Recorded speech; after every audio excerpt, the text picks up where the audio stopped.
حضرت علی کو انہوں نے شہید کیا جو ان کے ساتھی تھے خوارج۔ جنگ صفین میں حضرت معاویہ کے کہنے سے عمرو بن العاص رضی اللہ تعالیٰ عنہ نے قرآن مجید جو ہے نیزے پر اٹھا لیا کہ لڑائی بند کرو، قرآن کو حکم بنا لو، جو قرآن فیصلہ کر دے وہ ہم بھی قبول کریں، تم بھی کرو۔ حضرت علی کا خیال یہ تھا رضی اللہ تعالیٰ عنہ یہ چال ہے، اور انہوں نے روکا اپنے ساتھیوں کو، لیکن اکثر لوگوں نے کہا قرآن آ گیا بیچ میں، اب ہم کیسے ہتھیار چلائیں؟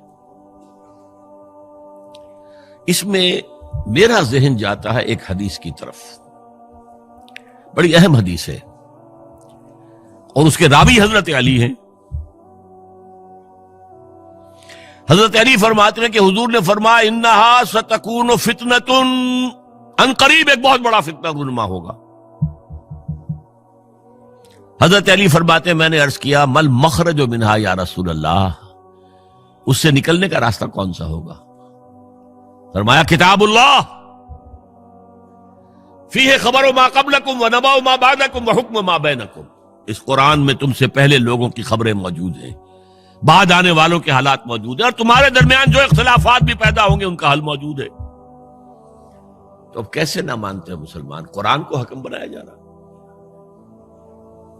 بہرحال اس کے نتیجے میں جو بھی ہوا ہے یہ اب تاریخ کا معاملہ ہے، میں اس کی تفصیل میں نہیں جانا چاہتا، مسئلہ حل نہیں ہو سکا۔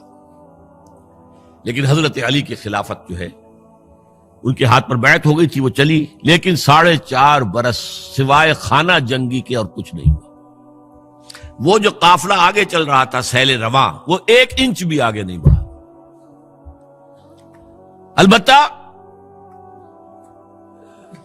قیصر روم نے جب دیکھا یہ تو آپس میں لڑ رہے ہیں، اب موقع ہے میں حملہ کروں،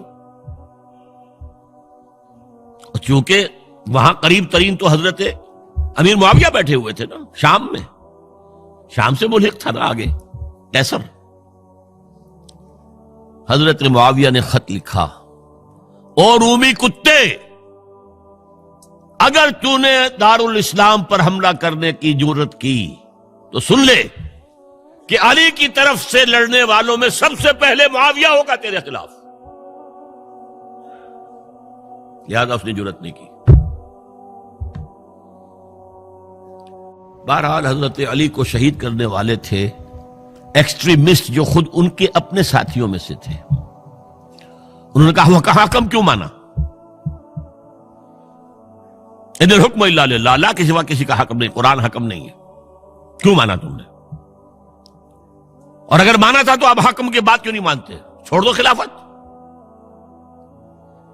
بہرحال یہ کہلاتے ہیں خوارج، جنہوں نے بغاوت کی ہے حضرت علی کے ساتھیوں میں سے۔